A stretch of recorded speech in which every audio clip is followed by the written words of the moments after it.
Hello दोस्तों, good morning. कैसे हैं आप सभी? आई होप कि सभी अच्छे होंगे और अच्छे से पढ़ाई कर रहे होंगे।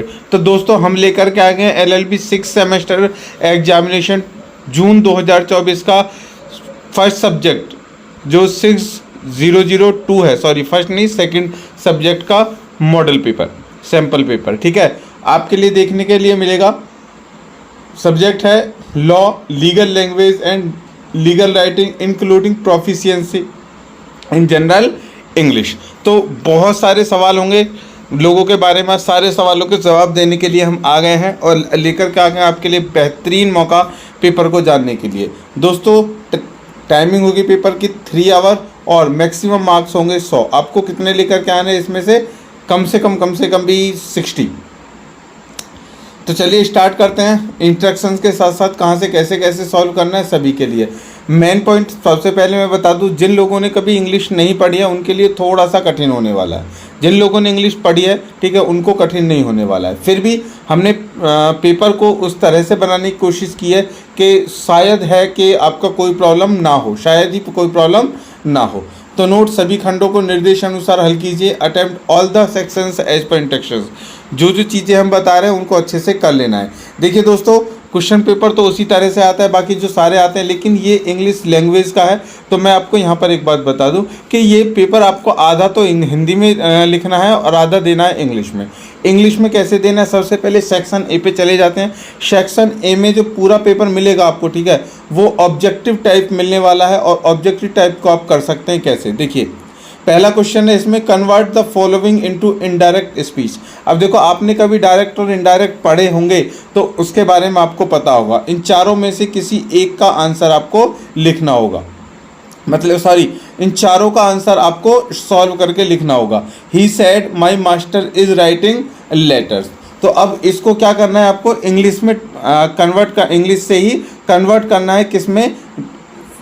इनडायरेक्ट स्पीच में। ठीक है, ये डायरेक्ट है। तो ये अगर चारों को आप ठीक ठीक कर देते हैं तो आपको यहाँ से मिल जाएंगे 4 नंबर। ये तो एक सैंपल की तरह है, कोई भी क्वेश्चन कैसे भी आ सकते हैं।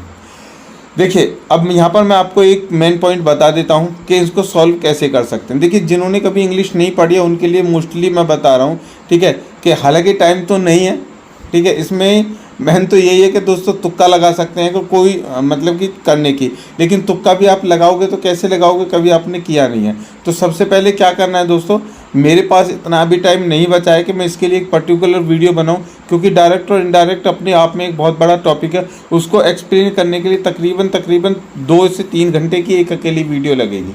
और मैं एक अकेली 4 नंबर की वीडियो पर अभी यहाँ पर किसी का भी टाइम वेस्ट इतना नहीं करने वाला हूँ। तो अगर आपके पास टाइम हो तो सॉल्यूशन के लिए क्या ऑप्शन बचता है? सिर्फ एक यही ऑप्शन बचता है कि जाइए यूट्यूब पर सर्च कीजिए कि how to convert direct into indirect speech. एक किसी पर्टिकुलर वीडियो को देख लीजिए, उसके बाद से उसके कुछ नियम होंगे, ठीक है, उन नियमों को समझ करके थोड़ा सा इतना समझ लीजिए। देखिए, एक्सप्लेन करने के लिए बहुत ज़्यादा नहीं है, ठीक है। क्या होता है कि जो जैसे यहाँ पर मेन है, ठीक है, इसको बोलते हैं यहाँ पर सब्जेक्ट। अब सब्जेक्ट को यहाँ से हमें उठा करके लेके जाना होता है दूसरे पाले में ऑब्जेक्ट पर, और ऑब्जेक्ट को लेकर के आना होता है सब्जेक्ट की जगह पर। और उसके कुछ रूल होते हैं, मैं तो ऐसे ही बता रहा हूँ आपको, ठीक है, उसके कुछ रूल होते हैं, वो आप जा करके देख लीजिए।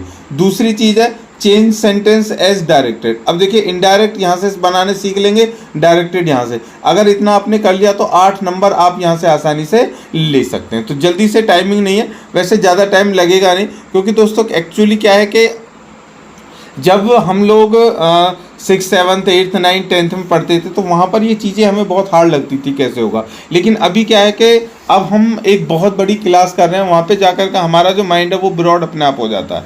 तो चीज़ों को जो कहते हैं ना, कनेक्ट करना बहुत अच्छे से आ जाता है, ऑब्जर्व बहुत अच्छे से कर लेते हैं हम। तो इनको आप कर सकते हो। अब तीसरा क्वेश्चन यहाँ पे दिया गया है, करेक्ट द फॉलोइंग।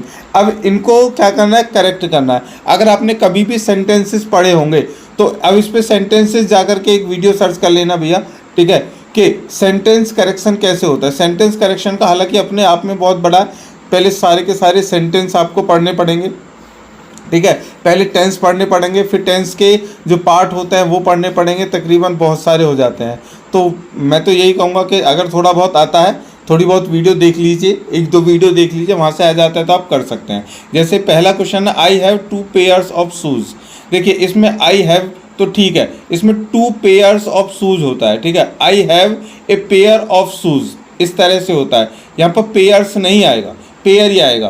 पेयर का मतलब होता है जोड़ा, ठीक है। तो जोड़ा नहीं होता, एस नहीं लगेगा इसमें, पेयर्स लगेगा। और अगर इसमें लगेगा तो शूज़ जो है, ठीक है, वो ठीक हो जाएगा। या तो 2 पेयर्स है ना, ये नहीं होगा, केवल इतना होगा I have 2 pair of shoes, तो एस खत्म हो जाएगा। बस इतना सा करेक्शन है, ठीक है। सेकेंड है which is best of these books. अब देखिए इसमें क्या है, थोड़ी सी चीज़ आपको बता देता हूँ। इसमें आ रहा है इज और यहाँ पर आ रहा है दीज। देखिए कभी भी जब इज का यूज होता है तो वहाँ पर केवल सिंगल चीज़ के लिए होता है, लेकिन यहाँ पर दीज बुक्स, तो अब इसको चेंज कैसे करेंगे, इज की जगह का हम कर देंगे इसको are, which are best book, ठीक है। हाँ नहीं सॉरी, यहाँ पर ये ठीक रहेगा, बस जो बुक्स है ना, बुक्स में जो एस लग रहा है उसको हटा देंगे। Which is best of these book, मतलब इन सभी बुकों में से कौन सी सबसे अच्छी बुक है। इस तरह से आप इसको क्या कर सकते हैं, मतलब करेक्शन कर सकते हैं। आ गया फोर्थ क्वेश्चन है, इसमें वो पूछा जाता है, मतलब कि फुल फॉर्म पूछी जाती हैं। AIR, CRPC, IPC, CPC, इनकी फुल फॉर्म तो यार सभी को याद होती हैं, ठीक है। तो यहाँ से आपको 4 नंबर ऐसे ही मिल जाएंगे। लेकिन यहाँ पर जो ऊपर 12 नंबर है, इनके लिए भाई 12 नंबर लेके आने के लिए तुम्हें क्या करना पड़ेगा, मेहनत करनी पड़ेगी। हालांकि कुछ चीज़ें ऐसी हैं कि ज़रूरी नहीं है, अगर यहाँ से 12 में से अगर चलिए अब एक आगे पॉइंट पे पहुंच जाते हैं, पहले इसको, उसके बाद में 20 नंबर का फंडा आपको समझाता हूँ। मेक सेंटेंस, जैसे ये है एम्बिशियस, एम्बिजियस शब्द का अर्थ क्या है। देखिए एक शॉर्टकट की मैं बता रहा हूँ, अगर आपको नहीं पता है कि एम्बिजियस का मतलब क्या है तो अपने आप से कोई एक सेंटेंस बना लीजिए, ठीक है। अपने आप से कोई सेंटेंस बना लीजिए और फिर उसके बाद में कीजिए चार्ज, इंजेक्शन और डिलीजेंट। जैसे कि एम्बिशियस है, अब मैं ये कह रहा हूँ अभी जो पेपर आएगा ना, पेपर ये जो हम लिख रहे हैं, ठीक है, उसके बाद में जा कर के नीचे जाना, नीचे जाएंगे ना जैसे, तो वहाँ पर हमको मिलेगा कि convert Hindi into English, paragraph मिलेगा, उसको कन्वर्ट करने के लिए मिलेगा। अगर बिल्कुल ही तुम रद्दी हो ना, कुछ नहीं आता, तो कहीं से भी एक सेंटेंस नीचे से उठा लेना, उठा करके ऊपर लिख देना। और जहाँ पर ये जो शब्द है वो कहाँ पर लिखना है, ऑब्जेक्ट में, ठीक है, ऑब्जेक्ट में जाकर के लिखना है। अब ऑब्जेक्ट क्या होता है, ऑब्जेक्ट होता है जैसे कि मैंने लिखा माई ब्रदर इज मच, अब यहाँ पर हमने लिख दिया एम्बिजियस, MBGS, इस तरह से लिख दिया तो एक पूरा सेंटेंस बन गया। नंबर मिल ही जाएंगे। अगर कोई गलत भी हो गया, चारों में से 2 भी गलत हो गए, 2 तो सही हो ही जाएंगे, ठीक है। ये केवल देखिए जिनको इंग्लिश आती है, जिन्होंने इंग्लिश में पढ़ा है, उनके लिए कोई प्रॉब्लम नहीं है, बहुत ईजी है। लेकिन जिनको इंग्लिश नहीं आती यार, उनके लिए मैं बता रहा हूँ कि वो कैसे कर सकते हैं। और बहुत सारे लोग हैं जिनको इंग्लिश बिल्कुल भी नहीं आती है, तो उनके लिए ये ऑप्शन सबसे बेस्ट है। चलिए आगे बढ़ते हैं। नोट, किन्हीं 2 प्रश्नों के उत्तर देने आपको। नंबर 1 में तो आएगा, किसी समाचार पत्र के संपादक को नगर निगम की सफाई संबंधी पूर्व व्यवस्था के बारे में पत्र लिखो। मतलब कि कोई भी 2 पत्र लिख दे देगा, उनमें से कोई भी, मतलब 3 क्वेश्चन होंगे, उनमें से एक। मैंने तो यहाँ पर एग्जाम्पल के लिए 2 पत्र लिख दिए हैं। एक तो पत्र लिखा है और एक यहाँ पर है वाद को पुनः स्थापित करने के लिए व्यवहार प्रक्रिया संहिता के आदेश 9 नियम के 9 के अंतर्गत एक प्रार्थना पत्र लिखे। इस तरह से अब आपको क्या करना है, इनके आंसर लिखना है, हिंदी में लिखना है। किस में लिखना है, हिंदी में ही लिखना है। ओके, तो इस तरह से एक क्वेश्चन पूरा हो गया। अब दूसरा क्वेश्चन आता है, यहाँ पर आपको थोड़ा सा क्या करना है, इंग्लिश की आवश्यकता होगी। Give a brief explanation of these followings. ये इंग्लिश में ही लिखे आएंगे आपके लिए, एक्सप्लेनेशन लिखनी है इसकी आपको, ठीक है।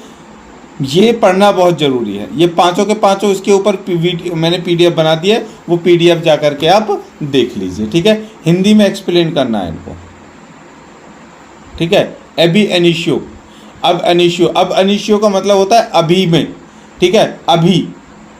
इस तरह से आपको लिखना है, वो जाकर के प्लेलिस्ट में देख लीजिए, इसके डिस्क्रिप्शन में है। तीसरा जो इसमें वेरी शॉर्ट में क्वेश्चन आएगा वो आएगा, what do you understand by followings. इनमें से आपको क्या करना है भैया, इनकी एक्सप्लेनेशन देने की चीज़ है क्या। वॉलंटी नॉन फिट इंजूरिया का मतलब क्या है, एक्टिव पर्सनैलिटी मॉरिटू कंपोर्सोनो का मतलब क्या है, ठीक है। इन सब का जो मतलब है अर्थ लिखना है, इनकी व्याख्या करनी है।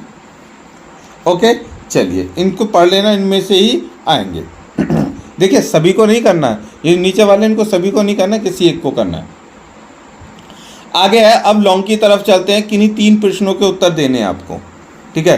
तो सबसे पहले क्वेश्चन आ गया, पूर्ण निर्णय के विधि के स्रोत के रूप में महत्व को समझाइए। Discuss the importance of precedent as a source of law, ठीक है। तो पूर्ण निर्णय के विधि के स्रोत के रूप में महत्व को समझाइए। एक वीडियो ऐड की है मैंने आपको, ठीक है, मिसाल के रूप में, वही वाला क्वेश्चन है। और इसमें 2 क्वेश्चन मैंने दिए हैं, दोनों में से कोई एक क्वेश्चन आ सकता है। विधिक भाषा की आवश्यकता एवं महत्ता पर एक टिप्पणी लिखी है। लीगल लैंग्वेज के बारे में पूरा ही आपको लॉन्ग क्वेश्चन लिखना है। ये लॉन्ग क्वेश्चन है, कम से कम 4 पेजेस के। उसके बाद में 10वां क्वेश्चन है, निम्नलिखित को स्पष्ट कीजिए। हानि बिना हानि के क्षति, घटना स्वयं बोलती है, बिना क्षति के हानि, आवश्यकता का सिद्धांत, ठीक है। इनको क्या करना है, आपको एक्सप्लेन करना है। मैंने क्वेश्चन बना दिया है प्ले लिस्ट में। उसके बाद में आ जाते हैं दोस्तों कॉम्प्रीहेंशन पर। अब देखिए कॉम्प्रीहेंशन के लिए, ठीक है, मैं एक क्वेश्चन लेकर के आऊँगा कल कि कॉम्प्रीहेंशन को आप कैसे सॉल्व कर सकते हैं, क्योंकि ये अकेला क्वेश्चन 20 नंबर का है और इस क्वेश्चन में कुछ भी नहीं है, तो उसकी टेंशन ना लें। कल इवनिंग तक मैं इसका एक क्वेश्चन आपके लिए बना करके पेपर से पहले दे दूंगा। बस एक बार आपको समझना है, समझने के बाद 20 में से तकरीबन 15 से 16 नंबर तो आप ले आएंगे, ठीक है। कॉम्प्रीहेंशन पे एक क्वेश्चन बनाने वालों कि कॉम्प्रीहेंशन को कैसे पढ़ना है और कैसे इनका आंसर देना है। नेक्स्ट क्वेश्चन जो पूछा जाएगा, ये ट्रांसलेट इनटू हिंदी, जो मैंने ऊपर बताया था कि जब सेंटेंस बनाने के लिए आते हैं तो वहाँ पर हमें कैसे यूज़ करना है। कभी कभी जो बिल्कुल बच्चे बेकार हैं उनके लिए मैं बताऊँ, जिन्होंने कभी इंग्लिश नहीं पढ़ी। हालांकि इसको तो हम इसको पूरा पढ़ेंगे, पढ़ने के बाद में पहले इसका अर्थ समझने की कोशिश करेंगे और कोशिश करने के बाद में हम इसको लिखेंगे। ज़रूरी नहीं है, अगर आपसे नहीं आता है दोस्तों तो इसको एस्केप कर सकते हैं, ठीक है। उसके बाद है ट्रांसलेट इनटू इंग्लिश, इसको भी आप कर सकते हैं। अगर नहीं आता है तो आप इसको स्किप कर सकते हैं। मेन पॉइंट क्या है कि क्वेश्चन जो है, एक तो अभी जो ऊपर वाला एक्सप्लेनेशन वाला था वो, और एक मेन क्वेश्चन वो, और यहाँ पर आता है 14वां क्वेश्चन, निम्नलिखित में से किसी एक पर निबंध लिखिए। Right an essay of any one of the following. ऐसे आएगा आपके लिए, एक 20 नंबर का क्वेश्चन है, पूरा ध्यान रखना। यही है जो पासिंग नंबर लेकर के आएंगे। धर्मनिरपेक्षता, सेकुलरिज्म, भारतीय न्यायपालिका, इंडियन जुडिशरी, महिला सशक्तिकरण में शिक्षा का योगदान, मतलब role of education in empowerment of women. और चौथा ऑप्शन हमने इसमें रखा है PIL, जनहित याचिका, इसको कहते हैं पब्लिक इंटरेस्ट लिटिगेशन। इन चारों में से किसी एक के ऊपर आपको निबंध लिखना है, तो बहुत ईजी से कर सकते हैं। अब देखिए टारगेट करके जाइए दोस्तों। सबसे पहले 14वें क्वेश्चन पे 20 नंबर आप यहाँ से ले लेंगे। उसके बाद में अगर ये ट्रांसलेशन वाला है, अगर इसको आप एस्केप भी करते हैं, ठीक है, 12 और 13 को एस्केप करते हैं दोनों को, तो कोई प्रॉब्लम नहीं आएगी, क्योंकि उसके बाद में कॉम्प्रीहेंशन में आपको बता दूंगा कैसे होता है। और इसमें 15 से 16 नंबर आप आसानी से ले आएंगे, चाहे हिंदी पढ़ने वाले हों या इंग्लिश पढ़ने वाले हो, कोई प्रॉब्लम नहीं है, ठीक है। उसके बाद में एक क्वेश्चन यहाँ पर आ जाएगा आपका थ्योरेटिकल, जो आपका 4 पेज में आराम से लिख सकते हैं, और एक में आ जाएगा ये एक्सप्लेनेशंस। तो 5 क्वेश्चन आएंगे। इन पांचों में से आपको 3 क्वेश्चन करने होंगे। जो बिल्कुल नहीं आता, हिंदी वाले जिनको बिल्कुल नहीं आता, वो इंग्लिश वाले में रिस्क बिल्कुल ना लें। ये जो ट्रांसलेशन वाले हैं उसमें रिस्क ना लें भैया, सीधा अपना जो मेन क्वेश्चन है उन पर ध्यान दें, ठीक है। तो पेपर अगर इस तरह से आप करेंगे तो आपका अच्छा हो जाएगा। बाकी वीडियोस जो है इससे रिलेटेड हमने प्लेलिस्ट बना दी है, जल्दी से जाइए उसमें से फाइंड कर लीजिए। और इन सब के सॉल्यूशन का आपको अगर चाहिए PDF, तो PDF के लिए दोस्तों हमारे चैनल को ज्वाइन कर लीजिए। ज्वाइन करने के बाद में हमारे व्हाट्सएप ग्रुप में जाकर के हमें स्क्रीनशॉट भेज दीजिए। आपको एक स्पेशल ग्रुप में ऐड कर दिया जाएगा, जहाँ से आपको डे बाई डे अपडेटेड सारे PDF आपको मिलते रहेंगे, ठीक है। तो चलिए दोस्तों, बेस्ट ऑफ लक आपके लिए। मिलते हैं नेक्स्ट क्वेश्चन के साथ में, तब तक के लिए जय हिंद, भारत माता की जय।